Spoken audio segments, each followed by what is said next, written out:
Assalamualaikum warahmatullahi wabarakatuh. Selamat datang kembali di pembelajaran kimia dasar.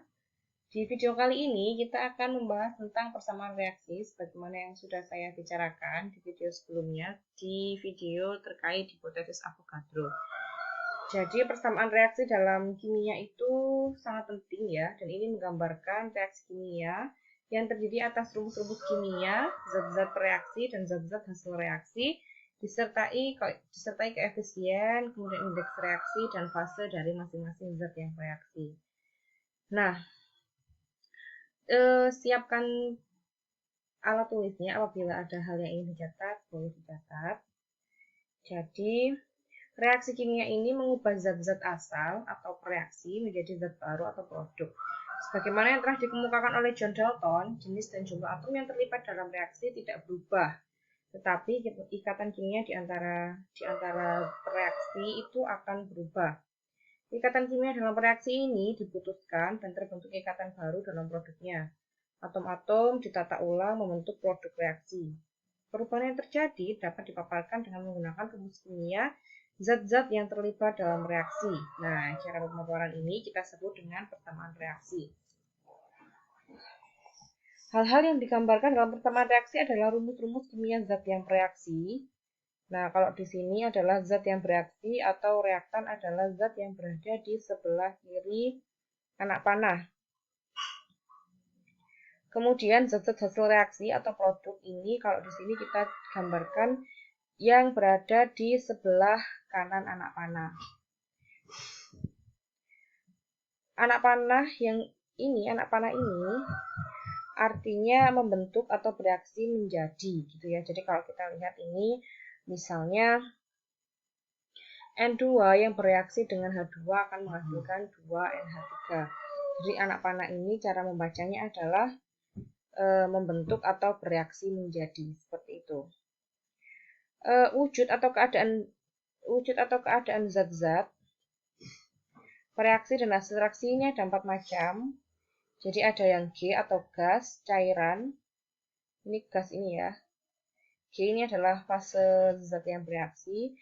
Kemudian ada yang disebut dengan cairan atau liquid, kita lambangkan dengan L. Kemudian zat padat itu solid, kebetulan di sini tidak ada contohnya. Dan larutan atau aqueous atau kita simbolkan dengan Aq. Nah, di sini kita lihat ada banyak angka-angka. Jadi bilangan yang mendahului rumus kimia zat-zat dalam persamaan reaksi disebut dengan koefisien reaksi. Jadi ini N2 ini kan 1 ya koefisien reaksinya, kemudian 3, kemudian 2 ini adalah koefisien reaksi. Koefisien reaksi ini diberikan untuk menyetarakan atom-atom sebelum dan sesudah reaksi. Dengan pemberian koefisien reaksi, maka jumlah atom yang berada di kanan atau jumlah atom pada reaktan itu harus sama dengan produk seperti itu. Selain itu, untuk menyetarakan persamaan reaksi, koefisien reaksi ini ternyata menyatakan perbandingan paling sederhana dari partikel zat yang terlibat. Nah, kalau kita lihat di persamaan reaksi ini, ada juga angka-angka yang ditulis kecil. Ini merupakan indeks reaksi. Indeks reaksi itu adalah dilambangkan dengan angka yang lebih kecil. Kemudian, bagaimana cara menyetarakan reaksi? Kita lihat nih, misalnya ya, ada N2 di sini, kemudian ada H2. Oh, sebentar, saya ingin mengatakan bahwa salah satu persamaan reaksi yang belum setara, ciri-cirinya adalah tidak ada koefisien yang berada di depan zat-zat yang bereaksi atau produk yang dihasilkan dari sebuah reaksi. Jadi apabila kita menemukan suatu reaksi kimia tetapi tidak ada koefisien reaksinya, maka kita patut curiga dan patut mengecek terlebih dahulu sebelum kita menggunakan persamaan reaksi tersebut untuk menghitung apa-apa yang ditanyakan di dalam soal. Nah, di sini kita lihat ada 2 atom nitrogen, kemudian di sisi kanan sebelum ada angka 2 ini pasti hanya ada 1 atom. Maksud saya ini adalah 2N2. Maksud saya adalah ini adalah 2 atom nitrogen, kemudian di sisi kanan atau reaktan adalah nitrogen saja. Sehingga kita perlu menambahkan koefisien 2 sebagaimana upaya untuk bisa menghasilkan jumlah atom produk dan jumlah atom reaktan adalah sama. Kemudian ada gas hidrogen. Gas hidrogen ini ada 2 atom H di sebelah kiri dan kita lihat di sini ada 3 atom H. Maka untuk menyamakan jumlah atom H yang ada dalam sebuah reaksi, kita harus mencari KPK terkecil dari masing-masing angka yang telah kita sebutkan tadi. Sehingga kalau kita lihat seperti ini, di sini ada 2H, di sini ada 3H, maka tadi di depan ini sudah kita beri angka 2 sehingga jumlah atom H-nya ada 6, sehingga kita di sini perlu menambahkan 3 angka.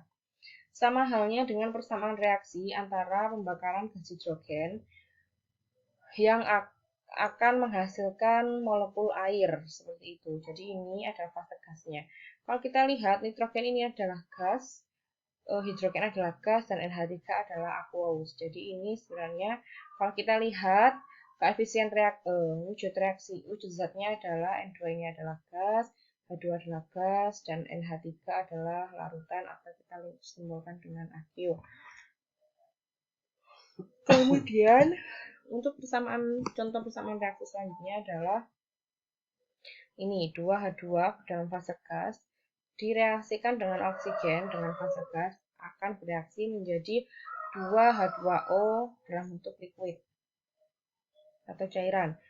Kita lihat manakah yang disebut dengan reaktan. Oke, reaktan adalah produk yang akan direaksikan, berarti dia berada di sebelah kiri tanda panah.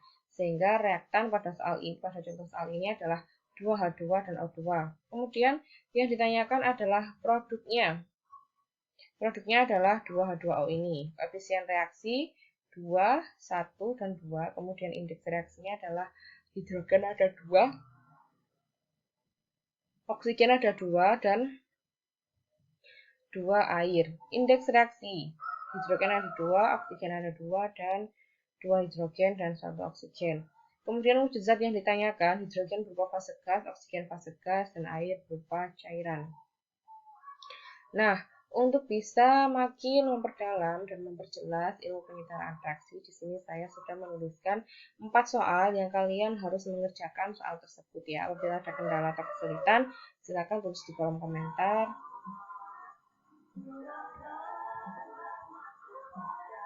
Setelah kita tahu cara menyetarakan reaksi, topiknya kali ini adalah terkait dengan persentase massa unsur. Jadi, mohon maaf. Ini ya. Jadi, persentase massa unsur itu untuk menyatakan berapa jumlah unsur-unsur tertentu yang terdapat dalam suatu senyawa. Karena kan senyawa kimia itu selalu identik dengan rumus-rumus kimia yang dinyatakan dengan unsur-unsur tertentu. Misalnya air itu tersusun atas unsur H dan O, lambangnya adalah H2O. Kemudian oksigen ini adalah O2 dan glukosa ini tersusun atas atom karbon, unsur hidrogen, dan unsur oksigen yang lambangnya adalah C6H12O6. Ternyata setiap unsur itu memiliki massa yang berbeda-beda. Ya kan, sebagaimana yang sudah pernah kita bahas di awal topik hukum dasar kimia, bahwa setiap unsur penyusun itu memiliki massa yang berbeda-beda.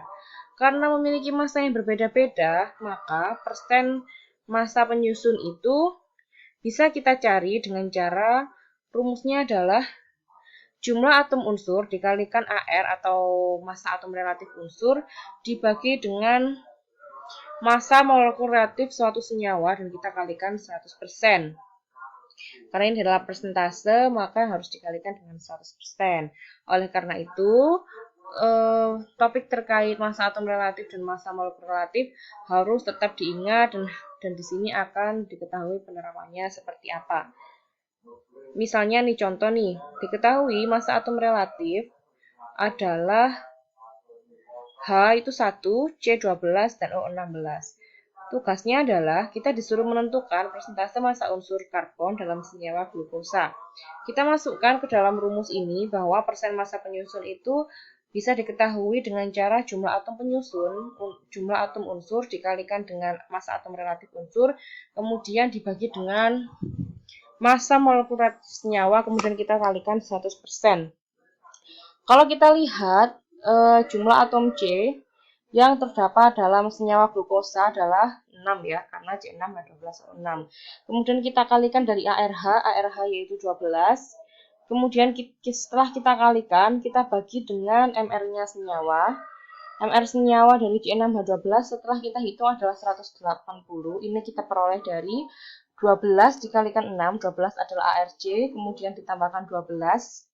ARH-nya adalah 12, kemudian ditambahkan dengan 6 kali oksigen, hasilnya adalah 180.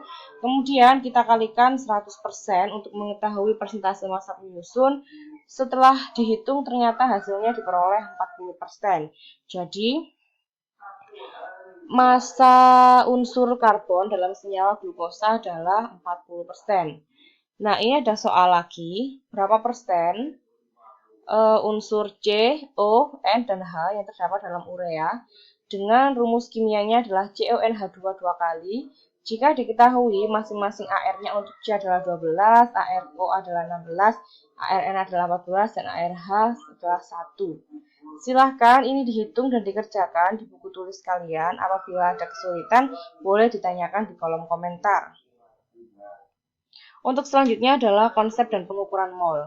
Konsep dan pengukuran mol ini akan mudah kita ketahui apabila kita sudah membekali ilmu tentang penyetaraan reaksi, mengetahui konsep tentang AR dan MR, dan mengetahui tentang persentase massa unsur dalam satu senyawa. Konsep dan pengukuran mol ini akan kita bahas di video selanjutnya. Semoga video ini bermanfaat dan saya akhiri. Assalamualaikum warahmatullahi wabarakatuh.